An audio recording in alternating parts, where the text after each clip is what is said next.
আসসালামু আলাইকুম hi friends, আমি ডাক্তার ফাইজুল হক।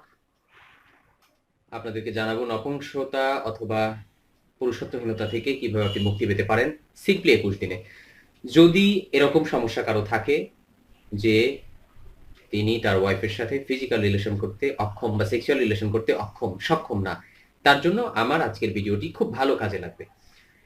তবে মাথায় রাখতে হবে, যারা জন্মগতভাবে সে বয়প্রাপ্ত হওয়ার পর থেকেও, বয়স আসার পর থেকেও যদি তার মধ্যে অক্ষমতা থাকে, যদি তার ডায়াবেটিস থাকে, যদি তার লিভারের কোনো প্রবলেম থাকে, কিডনির কোনো প্রবলেম থাকে, উচ্চ রক্তচাপ থাকে, হরমোনের কোনো সমস্যা থাকে বা জটিল কোনো সমস্যার কারণে যদি তার নপুংসক অবস্থা আসে, তাহলে আমি যে পদ্ধতির কথা বলবো, আমি যে ফর্মুলাটা আপনাদের দেব, এই ফর্মুলা তেমন কোনো ভালো কাজ করবে না। কিন্তু যদি অজানা কোনো কারণে দেখা গেল যে সবকিছু ঠিক আছে, সবকিছু নর্মাল আছে, সমস্ত ইনভেস্টিগেশন রিপোর্ট নর্মাল আছে, তবুও কেন নপুংসক আপনি খুঁজে পাচ্ছেন না, কেন অক্ষম খুঁজে পাচ্ছেন না, তখন সিম্পলি 21 দিন আপনি ব্যবহার করতে পারেন। 21 দিন ব্যবহার করলে খুব বেটার একটা রেজাল্ট আপনি পাবেন।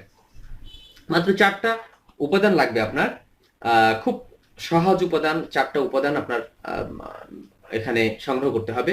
1 নম্বর হচ্ছে পেঁয়াজের রস, আদার রস, মধু এবং দেশি খাঁটি গাওয়া ঘি। কি কি বলছি? পেঁয়াজের রস, আদার রস, মধু এবং দেশি খাঁটি গাওয়া ঘি।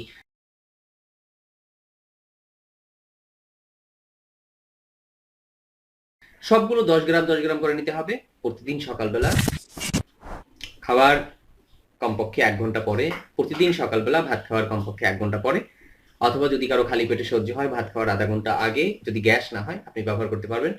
সিম্পলি 21 দিন ব্যবহার করলে খুব বেটার একটা রেজাল্ট চলে আসবে। আমাদের অভিজ্ঞতা বলে প্রায় 70%, হ্যাঁ, 10 জন পেশেন্টের মধ্যে 7 জন পেশেন্ট খুব ভালো রেজাল্ট চলে আসে, তাদের মধ্যে সক্ষমতা ফিরে আসে। আবারও বলি, যদি অন্য কোনো সমস্যা থাকে তাহলে কিন্তু ভালো রেজাল্ট আপনি পাবেন না। 21 দিন আপনি ব্যবহার করেন, 21 দিন পরে কমেন্ট করুন, আপনি আমাদের বলুন যে আপনার মধ্যে কোনো পরিবর্তন আছে কিনা। হ্যাঁ, প্রতিটি 10 গ্রাম করে, প্রতিটি রস আপনি নেবেন 10 গ্রাম করে, 4টি একবারে মিলাবেন। ওই অবস্থায় সাথে সাথে তাজা, অনেকদিন রেখে দেবেন না, ফ্রিজে রাখা যাবে না। যাদের ডায়াবেটিস আছে তাদের এটা খাওয়া যাবে না, মাথায় রাখতে হবে।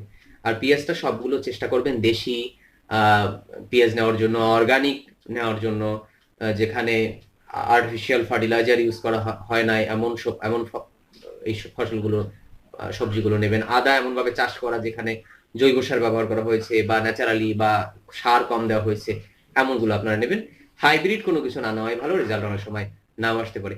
যদি রেজাল্ট ভালো না আসে 21 দিন পরে, মনে রাখতে হবে আপনার অবস্থাটা জটিল, অবশ্যই একজন চিকিৎসকের সাথে সরাসরি দেখা করুন। কারণ নিজে প্রাইমারি লেভেলে চিকিৎসা করা যায়, যখন রোগ জটিল হয় তখন তো ভাই আসলে নিজে কিছু করা যায় না, তাই না?